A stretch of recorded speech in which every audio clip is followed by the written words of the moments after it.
whoever else might be listening. This is Grandpa, and I thought I might record a little bit about Uncle Remus and Brer Rabbit. I've talked about Brer Rabbit quite a bit, but I never said anything about Uncle Remus. And Uncle Remus was the person who told Brer Rabbit stories. And he was a kindly gentleman, lived in the Okefenokee Swamp in Georgia. And down there, they talk a little bit different than we do. And what he was saying was Brother Rabbit and Brother Fox and Brother Bear. But just the way he talked, and all the people talked, it came out Brer Rabbit and Brer Fox and Brer Bear. And Uncle Remus was a kindly gentleman, and he told lots of stories to kids. Maybe the stories were kind of made-up stories, I'm not sure. But he had everything figured out. He said that the pig got a curly tail because he saw a monkey hanging from his tail on a rail, and so the pig tried it, and that's how his hair got curly. And Uncle Remus also said that the leper's daddy got the gout from eating speckled trout, and his mother dreamed about polka dots, and that's how the leopard got his spots. And I'm not so sure about that's really how they got them, but those were part of the stories that Uncle Remus told. And of course, the stories that you like are the stories about how Brer Rabbit outwitted Brer Fox and Brer Bear. Now, Brer Rabbit, he was a kind of a happy-go-lucky guy, up singing around the swamp where they lived. And Brer Bear, he was a big, surly, mean, grouchy guy. And Brer Fox, he was pretty clever and pretty sly. But both Brer Fox and Brer Bear just hated Brer Rabbit, and they wanted to catch him. But he was usually too fast and too smart for them. But that didn't stop them from trying real hard. And they knew his habits pretty well. So one day, Brer Fox had a very clever idea of how he might catch Brer Rabbit. Because he knew Brer Rabbit's habit. Brer Rabbit used to hop down the trail on nice days and sing, zippity-doo-dah, zippity-yay, my oh my, what a wonderful day. Plenty of sunshine headed my way, zippity-doo-dah, zippity-yay. But whenever he saw somebody, no matter what part of the song he was in, Brer Rabbit would stop singing and he'd change to a different song, which was simply, how do you do? And then all of the other people, because they knew Brer Rabbit pretty well, they would say, fine, how are you? And that was the way he did it. So Brer Fox, with the help of Brer Bear, got a whole bunch of tar, which is very sticky stuff. And they made a tar baby. And they put it right by their road, because they knew that sooner or later, Brer Rabbit would come hopping down singing zippity-doo-dah. Well, sure enough, here comes Brer Rabbit, zippity-doo-dah, zippity-yay, and there was the tar baby. So, right away, Brer Rabbit stopped and started singing, how do you do? And what do you suppose the tar baby said? You're right, the tar baby didn't say anything, because tar babies can't talk, they're just made out of tar. But Brer Rabbit didn't know that, and that kind of insulted him that he wasn't answered. So he stopped and he went back and he tried again. How do you do? But the tar baby didn't say anything, and Brer Rabbit, remember, talked kind of funny, said, what for you didn't answer me? And when the tar baby didn't answer him again, he said, I was going to give you one more chance. You better answer me. So he went back and he hopped and he said again, how do you do? No answer. So he looked at tar baby right in its fake eyes that Brer Fox put on him. He said, if you don't answer me, I was going to bop you with my fist. But the tar baby couldn't say anything. So Brer Rabbit swung real hard and hit the tar baby right in the head, and his hand stuck. Well, then he was very, very angry. And he says, "You let go of my hand." The tar baby didn't say anything. So Brer Rabbit said, "If you don't let go of my hand, I'm going to punch you real hard with my other fist." The tar baby didn't say anything, and Brer Rabbit swung hard as he could and hit him, and his other fist stuck. Now Brer Rabbit was pretty stuck and very angry. He said, "You let go or I was going to kick you real, real hard." And the tar baby didn't say anything, and Brer Rabbit was still stuck. So Brer Rabbit took back his foot and he kicked real hard, and his foot stuck in the tar baby. So then he said, "You let go of my hands and my foot or I was really going to kick you." And the tar baby didn't say anything. So Brer Rabbit put back his last free foot and he kicked so hard it went, but he was stuck. And the only thing he had left that he could swing with now was his head. And Brer Rabbit, as you could see already, was a pretty stubborn rabbit. So he said, "You let go of my arms and legs or I was going to take my head and I was going to butt you so hard you never saw no billy goat ever butted as hard as I was going to butt you." But the tar baby didn't say anything. So Brer Rabbit moved his head back as far as he could move his head. Kersplash! He butted the tar baby and his head stuck. Well, just about that time, guess who come out of the bushes? Because they'd been watching every single thing that happened. Yep, Brer Bear and Brer Fox. And Brer Fox says, "Well, you looky here. What does we have here? I do believe we has a Brer Rabbit all stuck up in the tar baby. What shall we do with him, Brer Bear?" Brer Bear, who wasn't very smart, said, "I'm going to knock his head clean off." And he kind of shook his fist. And Brer Fox says, "Hey, I got a good idea. Supposing we takes Brer Rabbit and we ties a big rock around his leg and we throws him in the swamp and he sinks. Think that's a good idea?" Now, about this time, Brer Rabbit was thinking, and you can be sure Brer Rabbit was quite frightened because he knew that Brer Bear and Brer Fox didn't like him at all. But he also knew that they would do whatever they thought he hated worst. So he said, "Oh, yes, please, tie a rock around my leg and throw me in the swamp, but please, oh please, whatever you do, don't throw me in the briar patch." And Brer Bear said, "I was going to knock his head clean off." And Brer Rabbit said, yes, Brer Bear, you can knock my head clean off, but please, oh please, whatever you do, don't throw me in the briar patch." So Brer Fox says, "Know what, Brer Bear? What do you say we makes a big fire and cooks us up some rabbit stew? Oh, that sounds so good to eat." Brer Rabbit was terrified at that thought. But he said, "Oh, that's a good idea. Cook me up into a rabbit stew, but please, oh please, whatever you do, don't throw me in the briar patch." Brer Bear, of course, all he could think of was, "I was going to knock his head clean off." Brer Fox says, "Know what we should do, Brer Bear? Let's throw him in the briar patch." And Bear says, "Oh, no, don't do that." But Brer Bear took his legs.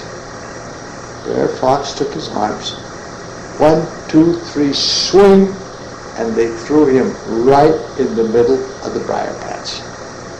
Well, for a couple of minutes, Brer Rabbit pretended that he was hurt. And he says, "Oh, ow, oh, ah, ah, oh." But he couldn't say it much longer. All of a sudden he started to laugh real hard.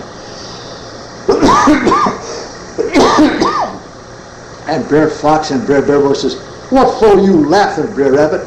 You said you hated the briar patch." And Brer Rabbit, he just kept on laughing, and he said, "But I was born and bred in the briar patch, and my home is in the briar patch. I lives in the briar patch, and I love it here in the briar patch." And he laughed some more, and that was how Brer Rabbit fooled Brer Fox and Brer Bear that time.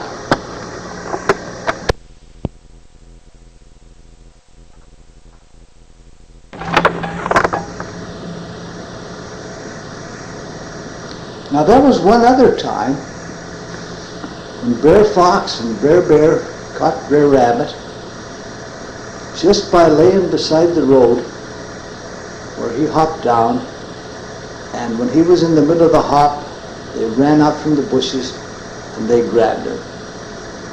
And Brer Rabbit was captured again. And Brer Fox and Brer Bear were thinking of all the things that they might do to hurt him. But once again, he used his wit to fool them. And this time, he started to laugh real hard. And Brer Fox says, "What for you laughing at, Brer Rabbit? Don't you know you's in real trouble?" And he laughed and he laughed. He said, "Yeah, I knows I was in real trouble. Trouble is, I can't stop laughing because I just come back from my laughing place." Well, this made Brer Bear, and especially Brer Fox, very curious, because who wouldn't like to have a laughing place that made him so happy that no matter how bad things were, they just laughed and laughed? So Brer Fox said, "Well, where's a laughing place?" And Brer Rabbit says, "Well, it's just a place, and when you goes to your laughing place, no matter what, you just wants to laugh and laugh." And Brer Fox says, "Well, I wants to see that there laughing place." And Brer Bear says, "Yeah, I want to see that there laughing place too."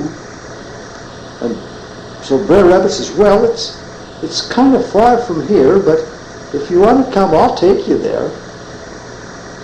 So they had a rope tied around Brer Rabbit's neck, and they said, "Now you lead the way. You go to that there laughing place." So he went hopping along, laughing all the time, hopping down the road, and Brer Fox and Brer Bear back of him kind of looking at each other, because, you know, they weren't too sure if there really was such a thing as a laughing place or if he was fibbing. But he was such a good fibber that they decided they'd go and see. Plus they thought, he'll never get away from us. Well, they walked and walked. Brer Rabbit laughed and laughed. And they kept on saying, "Come on, Brer Rabbit, where's that there laughing place?" And Brer Rabbit would say, "Oh, just a little ways, just a little bit further, a little bit further." And you know what they were getting closer and closer to? Yeah, you guessed right. They were getting pretty close to the briar patch where Brer Rabbit lived. So pretty soon he stopped and he says, "Well, here we is, right at my laughing place." And they opened their eyes real wide, and Brer Rabbit took a great big hop and landed right in the briar patch. So, as Brer Fox was still holding onto the rope that held him, Brer Fox and Brer Bear both took a great big jump, and they landed right in the middle of the briar patch too. But you know what? Rabbits have the kind of fur that makes it so the briars doesn't bother them. But you can bet that the briars really scratch a bear and a fox. So while Brer Rabbit was laughing, Brer Fox and Brer Bear were saying, "Ow, ow!" When finally Brer Rabbit got loose, because when they were screaming and hollering because the briars hurt so much, Brer Fox let go of the rope, and Brer Rabbit was free. And Brer Fox was very angry, and he says, "Why, Brer Rabbit, you liar! You told us this was a laughing place. We ain't laughing." And Brer Rabbit says, "Yeah, But I said, this was my laughing place. I didn't say it was your laughing place. And that was another time when Brer Rabbit escaped from Bear Fox and Brer Bear.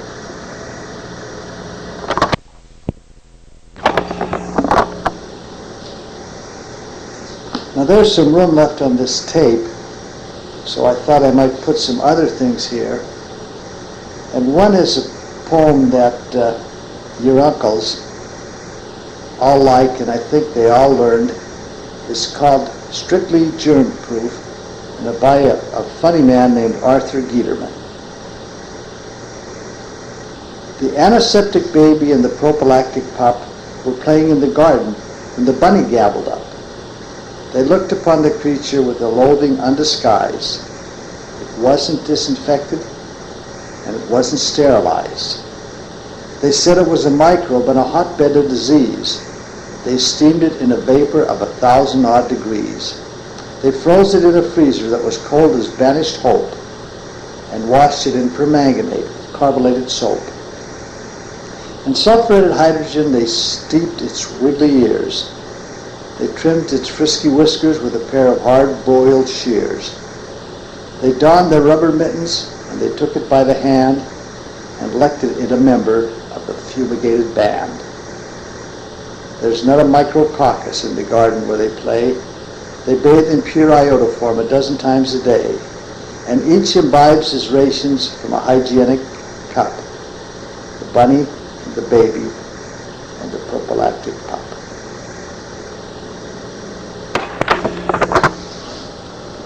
Now this poem might be for somebody a little older, but I think you'll like it. Grandpa sure likes it. It's an old poem by Edgar Guest, and it's called It Couldn't Be Done. Somebody said it couldn't be done, but he with a chuckle replied that maybe it couldn't, but he would be one who wouldn't say so till he tried. So he buckled right in with the trace of a grin on his face. If he worried, he hit it. He started to sing as he tackled the thing that couldn't be done, and he did it. Somebody scoffed, "You'll never do that. At least no one ever has done it." He took off his coat and he took off his hat, and the first thing we knew, he'd begun it.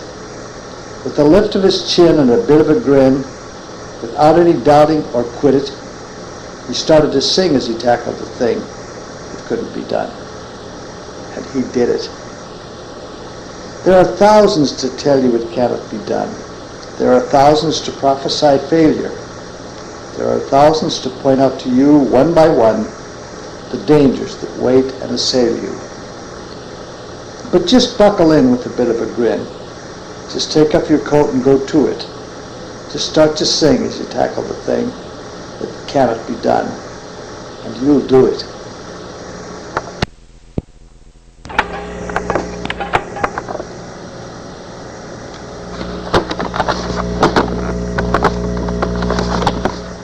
For the last thing on this tape, Grandpa would like to tell you another story about my childhood friend Epiphaelius.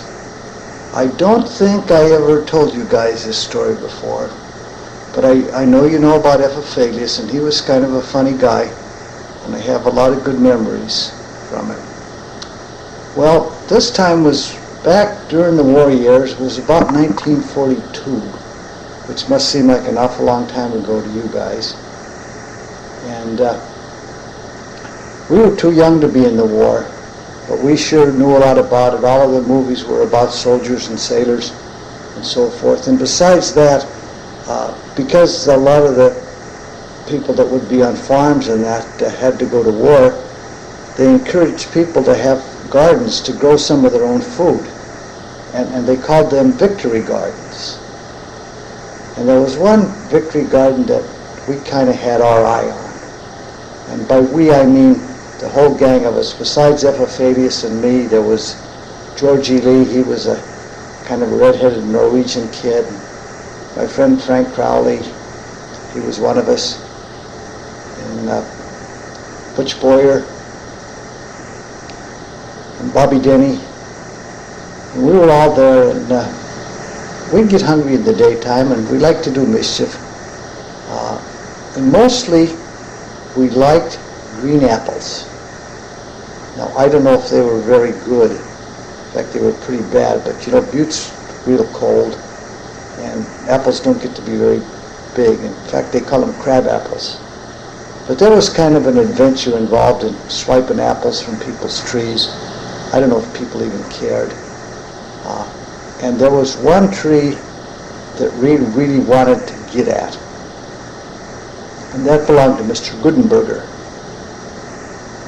Now, the Goodenbergers lived on West Park Street in the 1200 block, and they had a very nice house. And that house is still there, and I can show it to you sometime, but it's still a pretty nice house, but the man who owns it now stacks wood on the porch and does a lot of things, so it doesn't look like a great house like it was. But when Mr. Goodenberger was there, it was very tidy. And he was a very handy man. He had a son, I think his name was Charles, but by the time I'm telling you about, Charles had grown up and he was gone off to fight in the war too. Mr. Goodenberger ran a motor company. I think the people that sold Fords in Butte. And when he came home, he liked to lay in his hammock and swing. But because he was a mechanical kind of guy, he had a motor hooked up and it swung the hammock for him. And his garden was right between the fence and the apple tree. So in order to rake his apples, we had to cross through his garden. And I think when we did that, maybe somebody took a carrot or so, but I think mostly Mr. Goodenberger was bothered because we stepped on his plants in the garden. So one night we sneaked in and we got a couple apples and we escaped. And the next day when we went by there, we saw that Mr. Goodenberger had hanged a bunch of string all around the apple tree. We didn't realize how clever Mr. Goodenberger was. So we decided, well, he thinks he can tie all the apples on there so they won't come off when we shake the tree. So that night, after the lights went off at the Goodenberger house, we sneaked in and we shook the tree and bang! A gunshot went off. Boy, you never saw so many kids run so fast in your life. We later found out, when we went back the next day, that all Mr. Goodenberger did was tie one of those strings to the firing pin mechanism of a little pistol, and he shot a bullet into the ground. But it sure scared us away. But we were still determined we were going to get some apples off of Mr. Goodenberger's tree. Well, then he went and he put some barbed wire over the top of his fence, and he put some lights in the yard. So we decided we better not try to sneak into Mr. Goodenberger's yard at night. The heck with the apple trees. Except for Epiphalius. He was a pretty stubborn, determined guy. Now in those days, because of the war, all of the things in the newspapers and a lot of things in the movies were all about soldiers and our brave fighters, and a lot of it was about some fighters called commandos. Now commandos were a very select group of soldiers who sneaked in, usually at night, and went behind the enemy lines and blew up ammunition depots and things like that. And Epiphalius really liked to read about commandos. And he got lots of ideas. Commandos dressed in very dark clothing, tight-fitting clothing so it wouldn't catch on anything. And they didn't wear the normal helmets that soldiers wear. They just wore soft cloth, dark-colored hats. And they darkened their faces so that they would be hard to see. And they learned how to crawl for great distances on their knees, on their elbows and knees, so that they would be hard to see. So one day we were sitting there talking and looking at Gutenberger's apple tree. Epiphanes said, let's make a commando raid on that place. And we said something like, what, are you crazy? But Epiphanes was determined. So he said, I'll show you, I'll make a commando raid. And he'll never be able to see me, even if he's sitting by the window watching at night. And that was a good guess, because some nights I get, Mr. Gutenberger did sit by his window and watch to make sure no kids could come in. Well, Epiphanes got all dressed up like a commando. His clothes were in tight fitting, so he took string and he tied the ankles together. And he got an old black hat, a stocking hat, that he put down over most of his face. And then, to make his face dark, he rubbed dirt all over it, but he couldn't get the dirt to stick. So he took some molasses, and he put the molasses on his face, and then he rubbed the dirt. And we had to admit, he was dressed up pretty much like a commando. Well, then he went over, we helped him, we stretched the barbed wire so he could sneak through it, and he dropped down into one end of Mr. Gutenberger's garden. But of course he had to crawl through the whole garden to get to where that apple tree was kept. And we waited outside listening, and you could just hear little grunts as Epiphanes crawled through the garden. And then we saw from the house a little sliver of light, and the door opened, and we could see that Mr. Gutenberger knew something was happening. And he sneaked out into the garden. But we couldn't holler at Epiphanes because Mr. Gutenberger couldn't hear us. So the only thing we could do was be very quiet and watch and hope that Epiphanes saw Mr. Gutenberger before Mr. Gutenberger saw him. Well,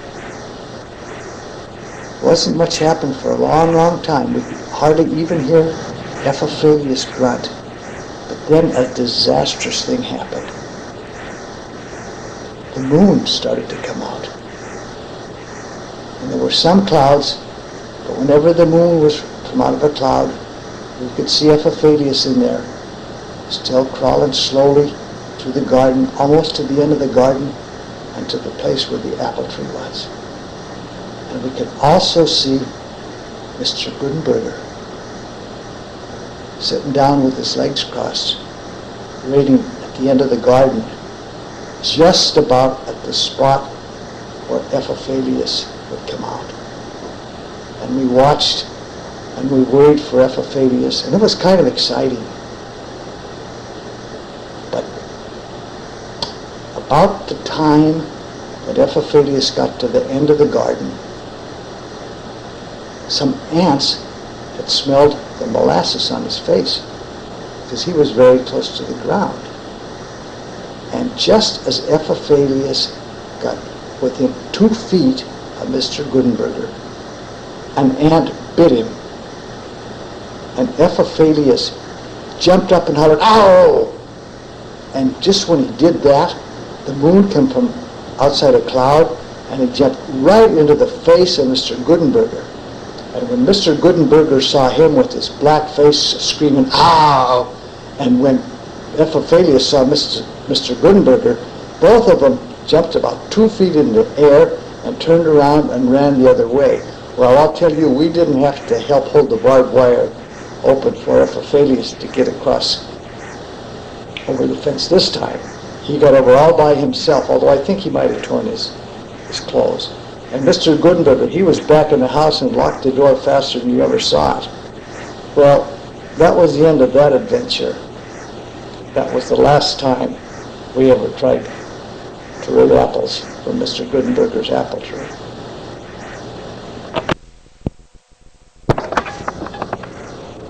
Okay, this is Grandpa Jordan signing off for this time. Love you guys. Bye.